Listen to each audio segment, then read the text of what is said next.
আমরা শুধু কথার মধ্যে থাকতে চাই না। আপনারা বলবেন হুজুর এই সকল বিষয় নিয়ে এখন কথা বললেন না, দেশের পরিস্থিতি অত ভালো না। দেশের পরিস্থিতি ভালো ছিল কবে? ভালো থাকলেও আমাদের লাভ কি? মুসলমানরা আগে যেমন নির্যাতিত নিপীড়িত ছিল, এখনো মুসলমানেরা নির্যাতিত নিপীড়িত। আগে যেমন মুসলমানদের আল্লাহ, মুসলমানেরা যার ইবাদত বন্দেগী করে, 5 ওয়াক্ত সালাত যার ব্যাপারে পড়ে, যার সামনে দাঁড়িয়ে দাঁড়িয়ে মাথা ঠুকায় সেজদার মধ্যে, ওই আল্লাহ এবং তার রাসূলকে নিয়ে তখনও কটূক্তি করেছে, এখনো কটূক্তি করতেছে। কথা বলেন ঠিক কিনা? দেশের অবস্থা ভালো হোক মন্দ হোক সেটা আমরা বুঝি না।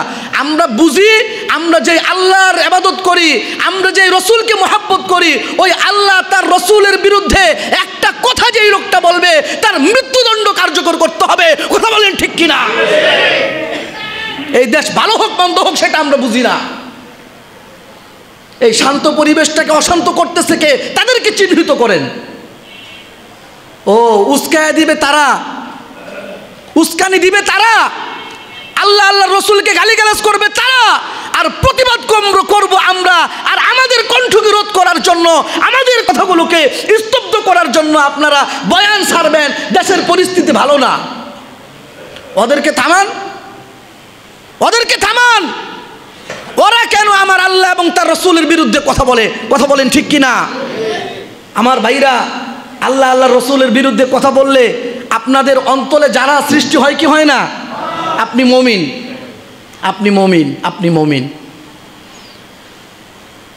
মান সাররাতকা হাসানাতুকা ওয়া সাআতকা সাইয়্যাতুকা ফাআনতা মুমিন। আমার রাসূল বলেছেন, কোনো একটা ভালো কাজ করার পরে, ভালো কাজ দেখবার পরে তোমার কাছে যদি ভালো লাগে, আর কোনো একটা মন্দ কাজ করবার পরে, মন্দ কাজ দেখবার পরে তোমার কাছে যদি খারাপ লাগে, এই দুইটা গুণ যদি তোমার মধ্যে থাকে, ফাআনতা মুমিন, আমি রাসূল সাক্ষী দিচ্ছি তুমি একজন ঈমানদার। এরা আল্লাহটা খেয়ে, আল্লাহটা পড়ে আল্লাহর বিরুদ্ধে তারা দাঁড়িয়ে যায়, আল্লাহ আল্লাহর রসুলের বিরুদ্ধে তারা কটূক্তি করে, আল্লাহ আল্লাহ রসুলের বিরুদ্ধে তারা কুরুচিপূর্ণ কথাবার্তা বলে। যারা আল্লাহ আল্লাহর রসুলের ব্যাপারে কথা বলবে এদের চরিত্র ঠিক নাই, এরা জানোস, এরা কোনোদিন বৈধ ঘরের সন্তান হতে পারে না। কথা বলেন ঠিক কিনা? হৃদয়ে রক্তক্ষরণ হয় বাক স্বাধীনতার নামে, স্বাধীনতার নামে, বাক স্বাধীনতার নামে আমার রসুলের বিরুদ্ধে, তার চরিত্রের ব্যাপারে মানুষ কথা বলার সুযোগ পায়। এইটা পূর্বের সময়ে যেমন ছিল, বর্তমানেও এমন কিছু কুলাঙ্গার আছে না নাই? যেই বিচার শরীয়ত করতে বলেছে, মান সাব্বা নাবিয়ান ফাকতুলুহু, আল্লাহর রাসূল সাল্লাল্লাহু আলাইহি ওয়াসাল্লাম বলেছেন, যেই লোকটা আল্লাহর রাসূলকে গালি দিবে একমাত্র তার শাস্তি হচ্ছে মৃত্যুদণ্ড। এই দুনিয়াতে বেঁচে থাকার কোনো অধিকার এই লোকের নাই। কথা বলেন ঠিক কিনা? ইসলামী রাষ্ট্র ব্যবস্থা যদি প্রতিষ্ঠা থাকে তাহলে এই দায়িত্ব হচ্ছে ইসলামী রাষ্ট্র নায়কের। আর যদি প্রতিষ্ঠিত না থাকে তাহলে গোটা উম্মতে মুসলিমের উপর দায়িত্ব হচ্ছে ওকে শায়েস্তা করা। 4 কারণে মানুষ কোনো একটা জিনিসকে মহব্বত করে। জামাল সৌন্দর্যের কারণে, কামাল অভ্যন্তরীণ গুণাবলীর কারণে। এই লোকটার চরিত্র অনেক ভালো, লোকটা সত্যবাদী, ওয়াদা ঠিক রাখে, মানুষের সেবা করে, গরিব দুঃখীর পাশে দাঁড়ায় দুঃখের সময়ে, মানুষের সুখে সেও সুখী হয়, মানুষের দুঃখে সেও দুঃখী হয়। এমন গুণাবলী যেই লোকের মধ্যে থাকে আমরা তাদেরকে ভালোবাসি, ঠিক কিনা? তাহলে এটাকে বলা হয় কামাল। আরেকটা হচ্ছে নওয়াল।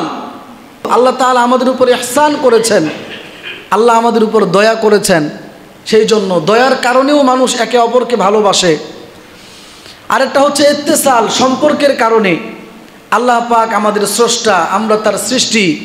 আল্লাহ পাক আমাদের খালেক, আমরা আল্লাহ তাআলার মাখলুক। আল্লাহ তাআলা রাজ্জাক, আমাদেরকে রিজিক দান করেন। আল্লাহ তাআলা মালিক, আমরা হচ্ছে মামলুক। এই যে মালিক আর মামলুকের সম্পর্ক, খালেক আর মাখলুকের সম্পর্ক, স্রষ্টা আর সৃষ্টির সম্পর্ক, দুনিয়ার মধ্যে এর থেকে বড় আর কোনো সম্পর্ক হতে পারে না। এই 4টা কারণে আমরা আল্লাহ রব্বুল আলামিনকে ভালোবাসি। আমরা আল্লাহ রব্বুল আলামিনের ব্যাপারে দৈনিক 5টা বার আল্লাহ তাআলার ব্যাপারে আমরা মুয়াজ্জিনের কণ্ঠে আজানের ধ্বনি শুনি, আল্লাহু আকবার, আল্লাহু আকবার, আল্লাহ সবচেয়ে বড়, আল্লাহ সবচেয়ে মহান, আল্লাহর উপর কেউ বড় নাই, আল্লাহর থেকে মহান কেউ নাই, এমন আজান দৈনিক 5 ওয়াক্ত নামাজের পূর্বে 5 বার আমরা শুনতে পাই, ঠিক কিনা বলেন? এরপরে আমরা নামাজে আসি, নামাজের প্রত্যেকটা উঠা বসায় আল্লাহু আকবার বলা হয়। এরপরে আমরা হাত বাঁধি, সানা সুবহানাকাল্লাহুম্মা, এখানে আল্লাহ তাআলার প্রশংসা, সূরাতুল ফাতিহা আল্লাহ তাআলার প্রশংসা, আল্লাহ তাআলার কাছে চাওয়া। নামাজের প্রতিটা মুহূর্ত বান্দা আল্লাহর সাথে কথোপকথন করে, আলাপ আলোচনা করে, ঠিক কিনা বলেন? আমরা কি আল্লাহ তাআলাকে দেখেছি? গোটা পৃথিবীতে শুধু বাংলাদেশের মানুষ আমরা আল্লাহকে ডাকি বিষয়টা এমন নয়, বরং গোটা পৃথিবীতে বর্তমান মানুষের বসবাস হচ্ছে 800 কোটির উপরে, 807 কোটি। এর মধ্যে 600 কোটি হচ্ছে অন্যান্য ধর্মাবলম্বী, হিন্দু, বৌদ্ধ, খ্রিস্টান, ইহুদি, আরও যত জানা অজানা ধর্ম আছে, সকল ধর্মের অনুসারীরা মিলে হচ্ছে 600 কোটি। আর একাই মুসলমানদের সংখ্যা হচ্ছে 200 কোটি। সুবহানাল্লাহ। এই 200 কোটি মুসলমান যাকে বিশ্বাস করে তিনি কে? আল্লাহ। আমরা আল্লাহকে দেখি নাই, আল্লাহকে আমরা মহব্বত করি। আল্লাহ রসুল সাল্লাল্লাহু আলাইহি ওয়াসাল্লামকে আমরা দেখি নাই, আল্লাহ রসুলকে আমরা মহব্বত করি। আল্লাহ আল্লাহর রসুলকে মহব্বত করার মানুষ কিয়ামত অবধি থাকবে, কথা বলেন ঠিক কিনা? বিশেষ করে বাংলাদেশের মতো একটা জায়গা যেখানে 90% মুসলমান, 90% মুসলমানের মধ্যে বেশিরভাগ মুসলমান আজানের ধ্বনি শুনে, আল্লাহু আকবারের আওয়াজ শুনে তার ঘুম ভাঙে, সে ঘুমাইতে যায় তো আল্লাহু আকবারের ধ্বনিতে ঘুমাইতে যায়। নামাজের 5 ওয়াক্ত নামাজে আল্লাহু আকবার শুনি, সুবহান রাব্বিয়াল আযীম, সুবহান রাব্বিয়াল আ'লা, আমি ওই মহান সত্তা যিনি সর্বোচ্চ সত্তা, ওই সত্তার গুণাগুণ বর্ণনা করছি, তার পবিত্রতা ঘোষণা করতেছি। এই পবিত্রতা ঘোষণার মধ্য দিয়ে আমরা নামাজ শুরু করি এবং শেষ করি। আসসালামু আলাইকুম ওয়া রাহমাতুল্লাহি ওয়া বারাকাতুহু। আপনার উপরে আল্লাহর শান্তি বর্ষিত হোক, আল্লাহর পক্ষ থেকে বরকত আপনার উপরে নাজিল হোক। কথা বলেন ঠিক কিনা? এই বাংলাদেশ সহ গোটা পৃথিবীর এই 200 কোটি মুসলমানদের অন্তরে প্রতিনিয়ত আল্লাহর কিছু নাফরমান গুনাহগার গোলামেরা, এরা আল্লাহরটা খেয়ে আল্লাহরটা পড়ে আল্লাহর বিরুদ্ধে তারা দাঁড়িয়ে যায়, আল্লাহ আল্লাহর রসুলের বিরুদ্ধে তারা কটূক্তি করে, আল্লাহ আল্লাহ রসুলের বিরুদ্ধে তারা কুরুচিপূর্ণ কথাবার্তা বলে। যারা আল্লাহ আল্লাহর রসুলের ব্যাপারে কথা বলবে এদের চরিত্র ঠিক নাই, এরা জানোস, এরা কোনোদিন বৈধ ঘরের সন্তান হতে পারে না। কথা বলেন ঠিক কিনা? হৃদয়ে রক্তক্ষরণ হয় বাক স্বাধীনতার নামে, স্বাধীনতার নামে, বাক স্বাধীনতার নামে আমার রসুলের বিরুদ্ধে, তার চরিত্রের ব্যাপারে মানুষ কথা বলার সুযোগ পায়। এইটা পূর্বের সময়ে যেমন ছিল, বর্তমানেও এমন কিছু কুলাঙ্গার আছে না নাই? যেই বিচার শরীয়ত করতে বলেছে, মান সাব্বা নাবিয়ান ফাকতুলুহু, আল্লাহর রসুল সাল্লাল্লাহু আলাইহি ওয়াসাল্লাম বলেছেন যেই লোকটা আল্লাহর রসুলকে গালি দিবে একমাত্র তার শাস্তি হচ্ছে মৃত্যুদণ্ড। এই দুনিয়াতে বেঁচে থাকার কোনো অধিকার এই লোকের নাই। কথা বলেন ঠিক কিনা? ইসলামী রাষ্ট্র ব্যবস্থা যদি প্রতিষ্ঠা থাকে তাহলে এই দায়িত্ব হচ্ছে ইসলামী রাষ্ট্র নায়কের, আর যদি প্রতিষ্ঠিত না থাকে তাহলে গোটা উম্মতে মুসলিমের উপর দায়িত্ব হচ্ছে ওকে শায়েস্তা করা। মুসলমান নিজের জীবনের চাইতেও আমরা আল্লাহ এবং আল্লাহর রসুলকে ভালোবাসি। কথা বলেন ঠিক কিনা? এই দুনিয়াতে আপনি থাকতে পারবেন? এই দুনিয়াতে আমি থাকতে পারবো? এই দুনিয়াটা কোনোদিন থাকার জায়গা না, কেউ থাকতে পারে নাই। আপনি থাকতে চান, আপনি চিন্তা করেন আমি যদি মারা যাই কি হবে, কার কি হবে, কার জন্য চিন্তা করেন। আপনার মৃত্যুর কথা শুনলে কয়েকজন মানুষ কান্না করে, আপনার বিবি কাঁদে, আপনার সন্তান কাঁদে, আপনার মা বাবা কাঁদে। কার জন্য কাঁদে? আপনার জন্য। তাদের জন্য কাঁদে। আপনি মারা গেছেন, তারা এখন কেমনে চলবে? কথা বলেন ঠিক কিনা? বলে হায় হায়, তার 2-3টা বাচ্চা রয়ে গেছে, স্ত্রীটা বিধবা হয়ে গেছে, অল্প বয়সের একটা মেয়ে, মাত্র বিবাহ শাদী হলো, একটা মাত্র সন্তান, 2টা মাত্র সন্তান। এই অবস্থায় যদি লোকটা মারা যায়, এরা কেমনে চলবে? ওই চিন্তা করে। আপনার কিয়ামতের হাসরের ময়দানে আপনার কি হবে আপনাকে নিয়ে তারা টেনশন করে না। আপনার জান্নাত হবে নাকি জাহান্নাম হবে, আপনি জান্নাতে যাবেন নাকি জাহান্নামে যাবেন, এই বিষয়ের চিন্তা তারা করে না। যারা চিন্তা করে আপনার রেখে যাওয়া সন্তানদের ব্যাপারে। এই দুনিয়া হলো স্বার্থপর দুনিয়া। এই দুনিয়া কিসের দুনিয়া? সবাই স্বার্থান্বেষী। আপনি বিছানায় পড়ে থাকেন না, একটা মাস জব ছাইরা দেন না। যখন চাকরি থাকে তখন সমাদর, আর যখন চাকরি না থাকে তখনকার সমাদরের মধ্যে আকাশ পাতাল পার্থক্য। যেই মাসে 5,000 টাকা হাতে তুলে দিতে পারবেন ওই মাসের চেহারা, আর যেই মাসে টাকা পয়সা তুলে দিতে পারবেন না ওই মাসের চেহারা কি এক? এরপরেও বুঝবো না কেন আমাদের আসল মহাব্বতের ব্যক্তি, মহাব্বতের যারা, তারা হচ্ছেন আল্লাহ এবং তার রসুল। কথা বলেন ঠিক কিনা? আমার ভাইরা, আপনারা জানেন এক কুলাঙ্গার আমাদের শিক্ষা সিলেবাস সে নাকি প্রণয়ন করে আমার আল্লাহ এবং তার রসুলকে নিয়ে সে কটূক্তিপূর্ণ কবিতা লিখেছে। বলেন নাউজুবিল্লাহি মিন যালিক। আমি আপনাদেরকে শোনাতে পারবো না, এখন অনলাইনের যুগ। আমার আগে আপনারা অনেকেই বুঝে ফেলছেন, দেখছেন না? এগুলো নিয়ে অনেক কথা হচ্ছে, কথা হতেই হবে। আমরা শুধু কথার মধ্যে থাকতে চাই না। আপনারা বলবেন হুজুর এই সকল বিষয় নিয়ে এখন কথা বললেন না, দেশের পরিস্থিতি অত ভালো না। দেশের পরিস্থিতি ভালো ছিল কবে? ভালো থাকলেও আমাদের লাভ কি? মুসলমানরা আগে যেমন নির্যাতিত নিপীড়িত ছিল, এখনো মুসলমানেরা নির্যাতিত নিপীড়িত। আগে যেমন মুসলমানদের আল্লাহ, যারা মুসলমানেরা যার ইবাদত বন্দেগী করে, 5 ওয়াক্ত সালাত যার ব্যাপারে পড়ে, যার সামনে দাঁড়িয়ে দাঁড়িয়ে মাথা ঠুকায় সেজদার মধ্যে, ওই আল্লাহ এবং তার রসুলকে নিয়ে তখনও কটূক্তি করেছে, এখনো কটূক্তি করতেছে। কথা বলেন ঠিক কিনা? দেশের অবস্থা ভালো হোক মন্দ হোক সেটা আমরা বুঝি না। আমরা বুঝি আমরা যে আল্লাহর ইবাদত করি, আমরা যে রসুলকে মহব্বত করি, ওই আল্লাহ তার রসুলের বিরুদ্ধে একটা কথা যেই লোকটা বলবে তার মৃত্যুদণ্ড কার্যকর করতে হবে। কথা বলেন ঠিক কিনা? এই দেশ ভালো হোক মন্দ হোক সেটা আমরা বুঝি না। এই শান্ত পরিবেশটাকে অশান্ত করতেছে কে? তাদেরকে চিহ্নিত করেন। ও উস্কায়া দিবে তারা, উস্কানি দিবে তারা, আল্লাহ আল্লাহ রসুলকে গালিগালাজ করবে তারা, আর প্রতিবাদ করব আমরা। আর আমাদের কণ্ঠকে রোধ করার জন্য, আমাদের কথাগুলোকে স্তব্ধ করার জন্য আপনারা বয়ান ছাড়বেন। দেশের পরিস্থিতি ভালো না, ওদেরকে থামান, ওদেরকে থামান। ওরা কেন আমার আল্লাহ এবং তার রসুলের বিরুদ্ধে কথা বলে? কথা বলেন ঠিক কিনা? আমার ভাইরা, আল্লাহ আল্লাহ রসুলের বিরুদ্ধে কথা বললে আপনাদের অন্তরে যারা সৃষ্টি হয় কি হয় না? আপনি মুমিন, আপনি মুমিন, আপনি মুমিন। মান সাররাতকা হাসানাতুকা ওয়া সাআতকা সাইয়্যাতুকা ফাআনতা মুমিন।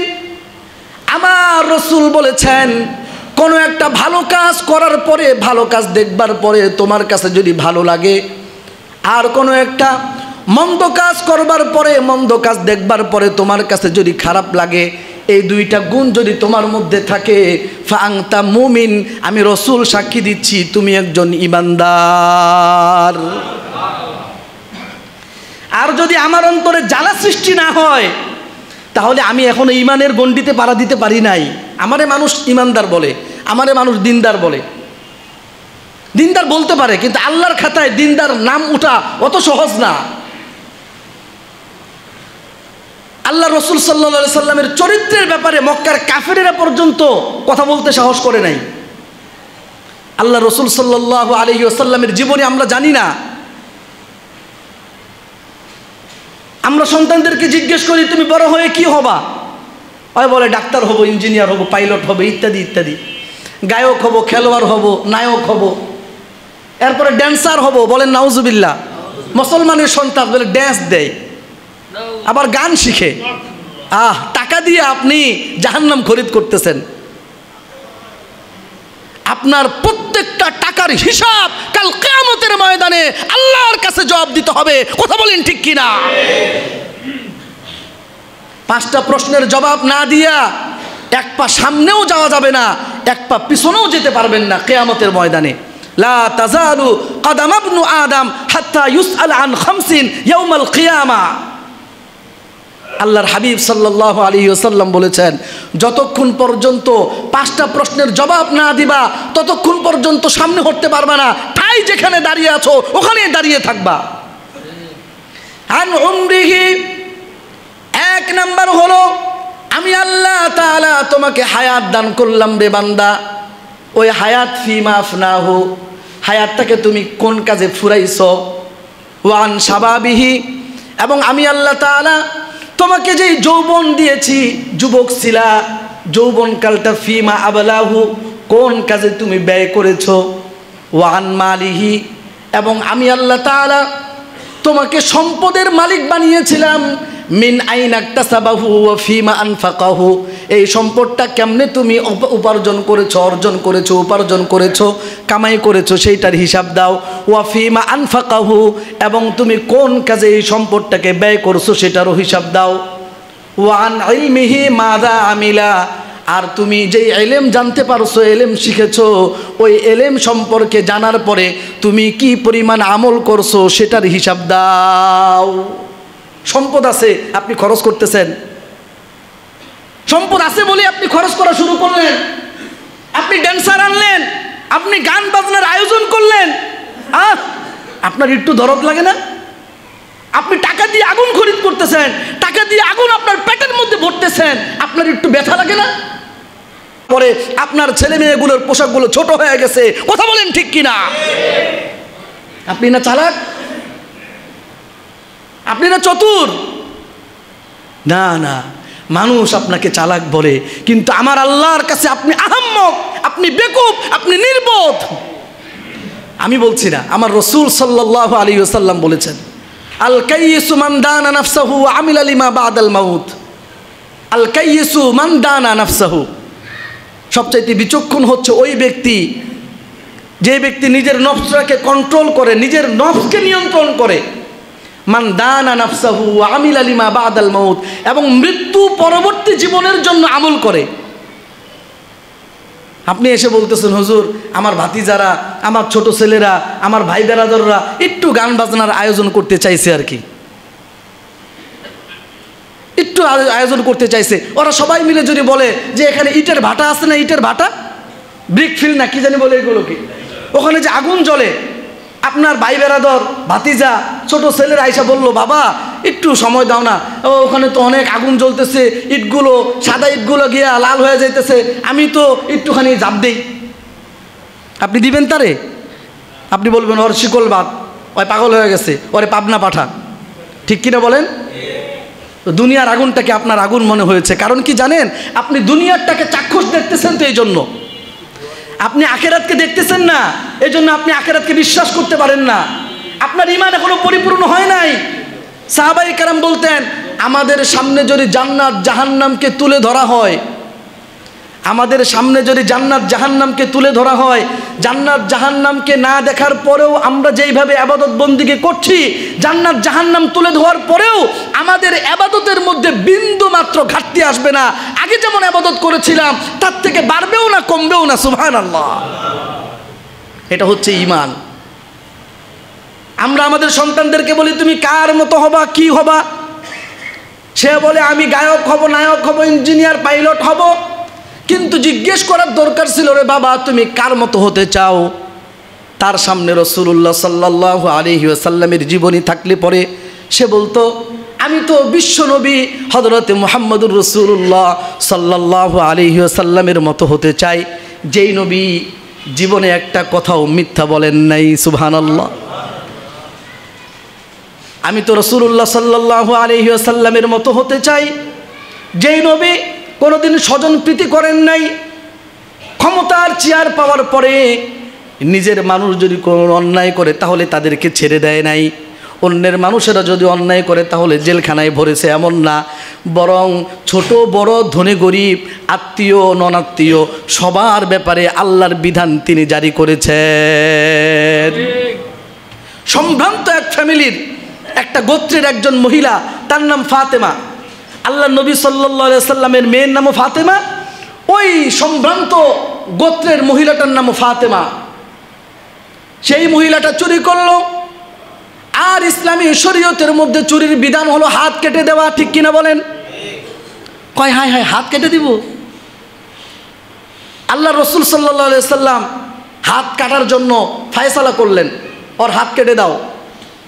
এইবার আল্লাহ রসুল সাল্লাল্লাহু আলাইহি সাল্লামের কাছে সুপারিশ করার জন্য সাহাবায়ে কেরাম কাকে পাঠাবেন? হিব্বু মুহাম্মাদুর রাসূলিল্লাহি সাল্লাল্লাহু আলাইহি ওয়াসাল্লাম, আল্লাহ নবীর কলিজার টুকরা কে বলেন তো?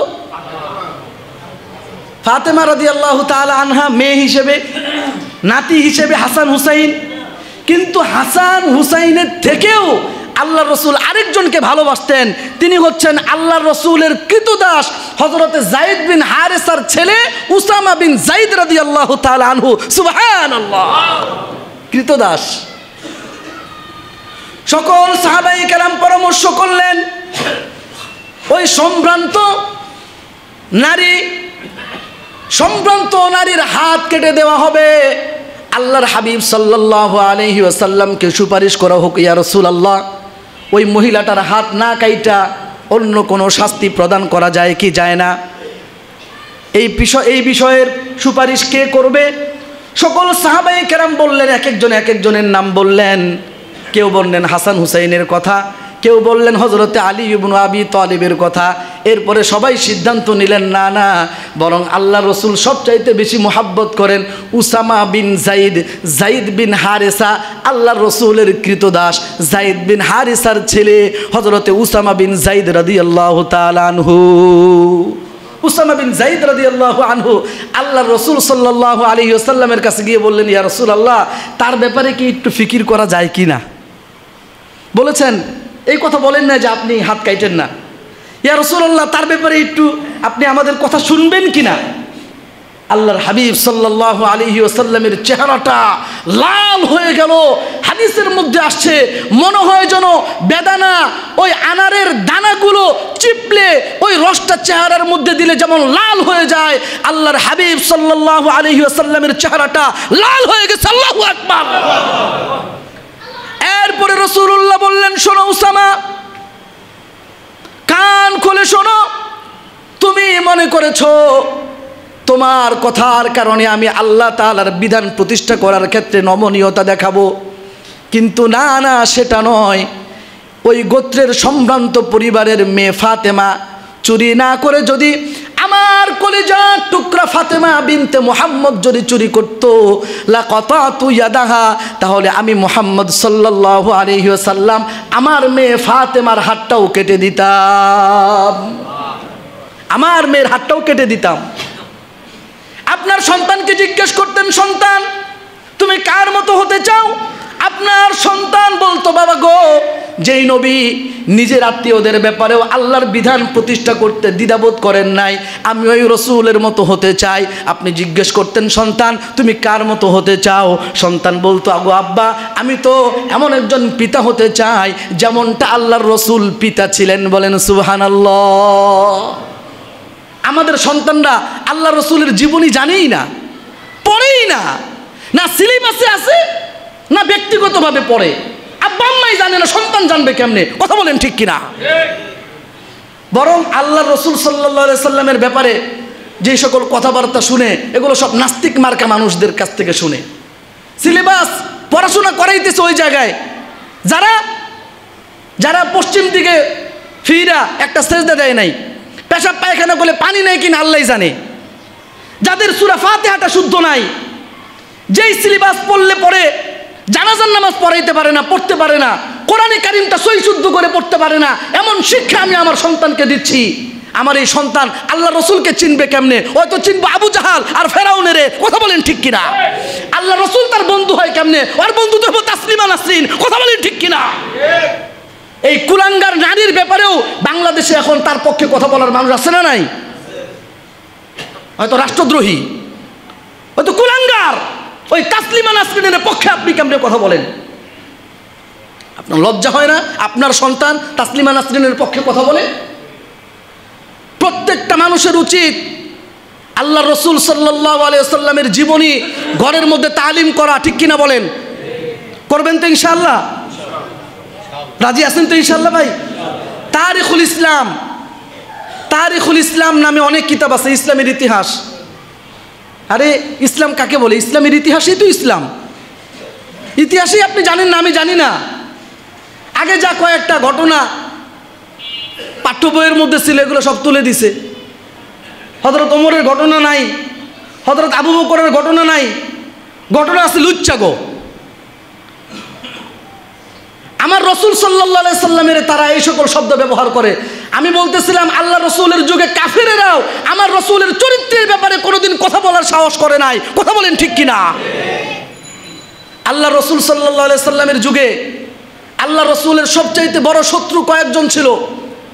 হিশাম, আমর বিন হিশাম, যাকে আমরা আবু জাহাল বলে চিনি।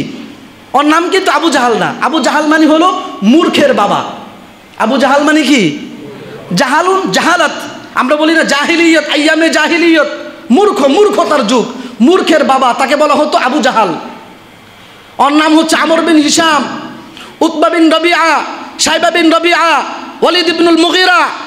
এরা হচ্ছে আল্লাহ নবী সাল্লাল্লাহু আলাইহি সাল্লামের চিরন্তন দুশমন, ভয়ঙ্কর দুশমন ছিল। কোনো একজন মানুষ মুসলমান হয়েছে তো তার উপর জুলুম নির্যাতনের স্টিম রোলার তারা চালিয়েছে। বেলাল রাদিয়াল্লাহু তাআলা আনহু থেকে নিয়ে, খাব্বাব রাদিয়াল্লাহু তাআলা আনহু থেকে নিয়ে, সুমাইয়া রাদিয়াল্লাহু তাআলা আনহা থেকে নিয়ে অনেক সাহাবী মহিলা, নারী, পুরুষ এদেরকে দুনিয়া থেকে বিদায় করে দিয়েছে। এই ওয়ালিদ ইবনুল মুগীরা আল্লাহ তাআলা তার ব্যাপারে কোরআনে কারিমে অনেকগুলো কোরআনের আয়াত নাযিল করেছেন। আল্লাহ তাআলা তাকে সন্তান দিয়েছেন, সম্পত্তি দিয়েছেন। সূরাতুল মুদ্দাসসিরে আল্লাহ তাআলা বলেছেন ওয়াজআলতু লাহু মালাম মামদুদা, আমি আল্লাহ তাআলা এই লোকটাকে অনেক প্রচুর পরিমাণে সম্পদ দান করেছি। ওয়া বানিনা শুহুদা, আমি আল্লাহ তাআলা তারে অনেক সন্তান দান করলাম। এই লোকটার সামনে আল্লাহ নবী সাল্লাল্লাহু আলাইহি সাল্লাম একটা কোরআনে কারিমের আয়াত তিলাওয়াত করলেন। সূরাতুল গাফির, সূরাতুল মুমিনের প্রথম দিকের কয়েকটা আয়াত। হামিম তানজিলুল কিতাবি মিনাল্লাহিল আজিজিল আলিম, এই কিতাব নাজিল হয়েছে মহান আল্লাহর পক্ষ থেকে, যিনি মহাপরাক্রমশালী, মহা সর্বজ্ঞ। আল্লাহ তাআলা সব কিছু জানেন, সব কিছুর উপর ক্ষমতাবান যিনি, তিনি কে? আল্লাহ। গাফিরিদ যামবি, আল্লাহ তাআলা পাপ মোচনকারী। ওয়া কাবিলিত তাওবি, তওবা কবুলকারী। জিত তওলি, আল্লাহ তাআলা সামর্থ্যবান। লা ইলাহা ইল্লা হুয়া, একমাত্র উপাস্য তিনি ছাড়া আর কেউ নাই, একমাত্র উপাসনার উপযুক্ত আল্লাহ তাআলা। ওয়া ইলাইহিল মাসির, আল্লাহ তাআলার কাছে আমাদেরকে প্রত্যাবর্তন করা লাগবে। ঠিক কিনা বলেন? এই আয়াতগুলো শোনার পরে ওয়ালিদ ইবনুল মুগীরা সিদ্ধান্ত দিল, যেই কথাগুলো আমি শুনলাম, যেই কালাম আমি শুনলাম, আমি সাক্ষ্য দিচ্ছি এইটা মানুষের কোনো কথা না, এইটা জিনের কোনো কথা না, বরং আমার বিশ্বাস মুহাম্মদের মুখ থেকে যে বাক্যগুলো আমি শুনলাম, একটা সময় মুহাম্মদের এই বাক্যটাই প্রতিষ্ঠিত হবে। মুহাম্মদ যেই কথার দিকে ডাকে ওই কথাটা সত্য বলে প্রমাণিত হবে। এইটা সে সত্যবাদী, এই আল্লাহ রসুলের কথাগুলো সত্য, আল্লাহ রসুলের ধর্ম সত্য, গোটা পৃথিবীতে প্রতিষ্ঠিত হবে। এই বিষয়ের সাক্ষ্য ওয়ালিদ ইবনুল মুগীরা দিয়েছে। দেওয়ার পরে তার বাড়িতে একবার অনুষ্ঠান হলো। আল্লাহ নবী সাল্লাল্লাহু আলাইহি ওয়াসাল্লামের ব্যাপারে অনুষ্ঠানের মধ্যে সবাইকে বলতেছে, আসলে মুহাম্মদ হলো একটা পাগল। একটু আসতে বলেন, আল্লাহ রসুল সাল্লাল্লাহু আলাইহি ওয়াসাল্লাম পাগল। এই কথাটা শোনার পরে আস্তে করে নাউজুবিল্লাহ বলবেন, নাউজুবিল্লাহি মিন যালিক। আল্লাহ নবী সাল্লাল্লাহু আলাইহি ওয়াসাল্লামকে পাগল বলা হয়েছে, আল্লাহ রসুল সাল্লাল্লাহু আলাইহি ওয়াসাল্লামকে গায়ক বলা হয়েছে, আল্লাহ রসুল সাল্লাল্লাহু আলাইহি ওয়াসাল্লামকে জাদুকর বলা হয়েছে, আল্লাহ রসুল সাল্লাল্লাহু আলাইহি ওয়াসাল্লামকে গণক বলা হয়েছে। কিন্তু আল্লাহ নবী সাল্লাল্লাহু আলাইহি ওয়াসাল্লামের চরিত্রের উপরে তৎকালীন কাফির মুশরিকরা পর্যন্ত কোনো ধরনের কথা বলার সাহস করতে পারে নাই। কথা বলেন ঠিক কিনা? মিথ্যাবাদীও বলতে পারে নাই, মিথ্যাও বলতে পারে নাই। আমার ভাইরা, নাজিল করে দিলেন। সূরাতুল কলামে 3টা আয়াত আল্লাহ তাআলা বয়ান করলেন। ওই 3 আয়াতের মধ্যে ওয়ালিদ ইবনুল মুগীরার 9টা দোষ আল্লাহ তাআলা বলেছেন। আল্লাহ তাআলা শুরুর দিকে বললেন নুন ওয়াল কলামি ওয়া মা ইয়াসতুরুন। আল্লাহ তাআলা বলতেছেন নুন ওয়াল কলাম, আমি আল্লাহ তাআলা কলমের কসম খেলাম এবং কলম দিয়ে যা লেখা হয় সেই লেখাগুলোরও কসম খেলাম। ও নবী, আপনি ব্যথিত হবেন না, পেরেশান হবেন না। মা আংতা বিনিয়ামাতি রব্বিকা বিমাজনুন, আমি আল্লাহ তাআলা সার্টিফিকেট দিলাম, ঘোষণা করলাম আপনি আপনার রবের দয়া এবং রহমতে আপনি কোনোদিন পাগল হবেন না। মা আংতা বিনিয়ামাতি রব্বিকা বিমাজনুন, আপনার রবের রহমতে, আপনার রবের দয়ায় নিয়ামত এটা যে আপনি পাগল না। ওয়া ইন্না লাকা লাআজরান গায়রা মামনুন, মক্কার কাফেরেরা আপনাকে ব্যতীত করবার জন্য পাগল বলে। হে নবী, আমি আল্লাহ তাআলা ঘোষণা করলাম আপনার মনের মধ্যে বড় কষ্ট হয়। ওয়া ইন্না লাকা লাআজরান গায়রা মামনুন, আপনি এই দুনিয়া থেকে আসার পরই আমি আল্লাহ তাআলা সীমাহীন প্রতিদান আপনার জন্য ব্যবস্থা করে দিয়েছি।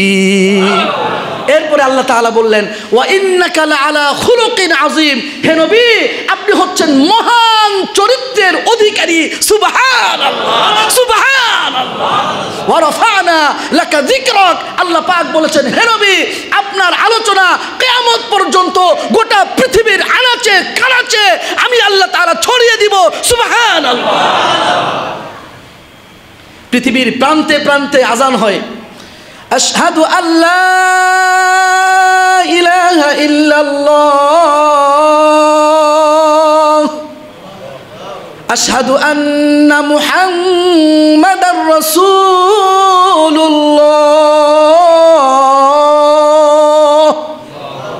আশহাদু আন্না মুহাম্মাদার রাসূলুল্লাহ।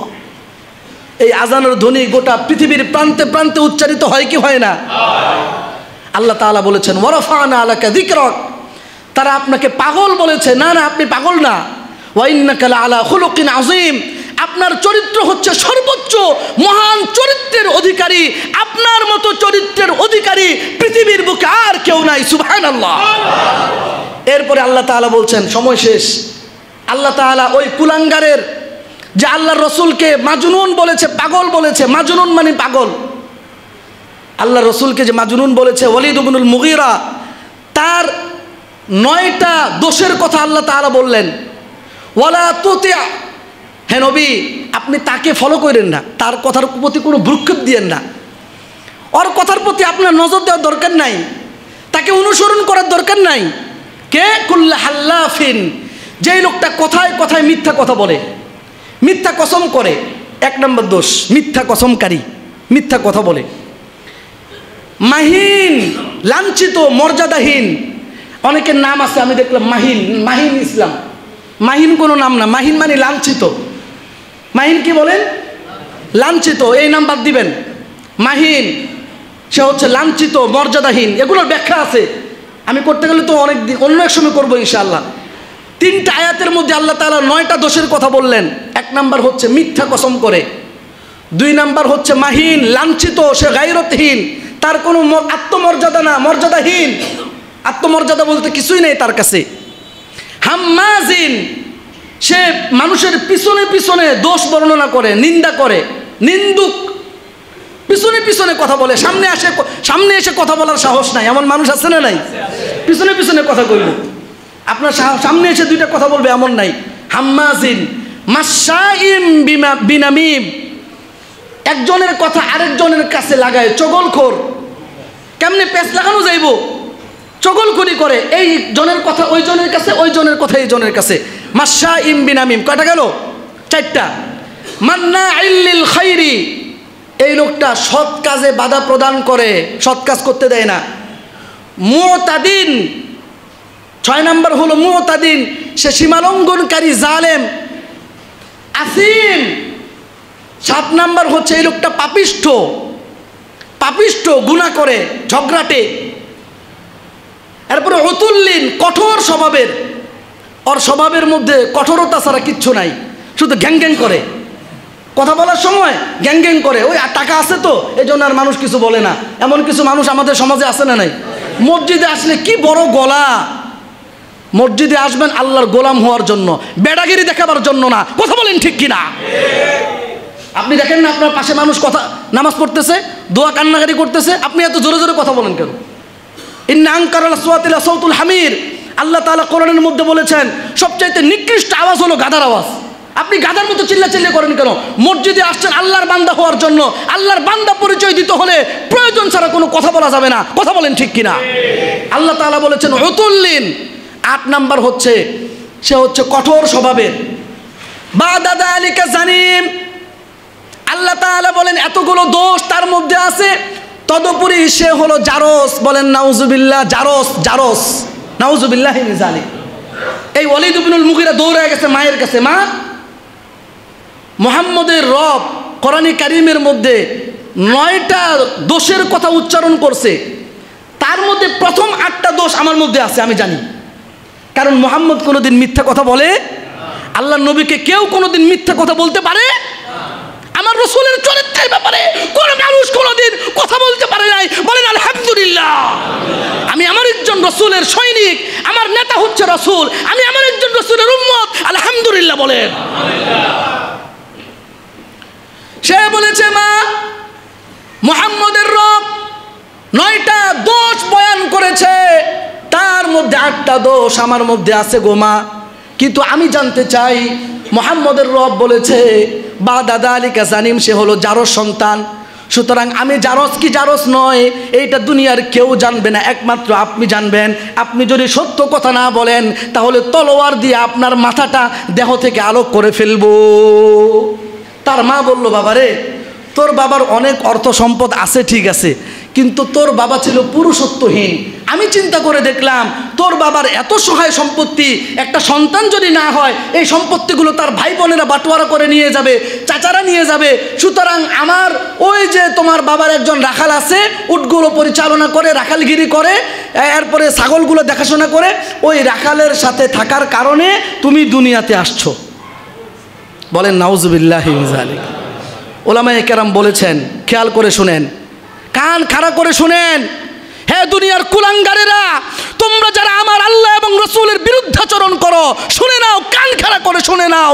আমার রাসূলের বিরুদ্ধে যদি একটা কথা কেউ বলে, আমার রাসূলের চরিত্র সম্পর্কে কেউ যদি আঙ্গুল নির্দেশ করে, গোটা পৃথিবীর সকল ওলামায়ে কেরাম বলেছেন ওই লোকটার জন্মের মধ্যে সমস্যা আছে, ওই লোকটা জারস, সে কোনোদিন বৈধ বাবার সন্তান হতে পারে না, পারে না, পারে না। কথা বলেন ঠিক কিনা?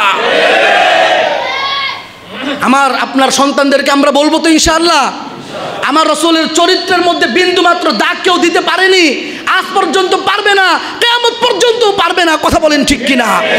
ওই রাখাল সাহা কুলাঙ্গারের বাচ্চা সহ যেই সকল কুলাঙ্গারেরা আমার রাসূলের বিরুদ্ধাচরণ করে, এদের মৃত্যুদণ্ড কার্যকর করতে হবে।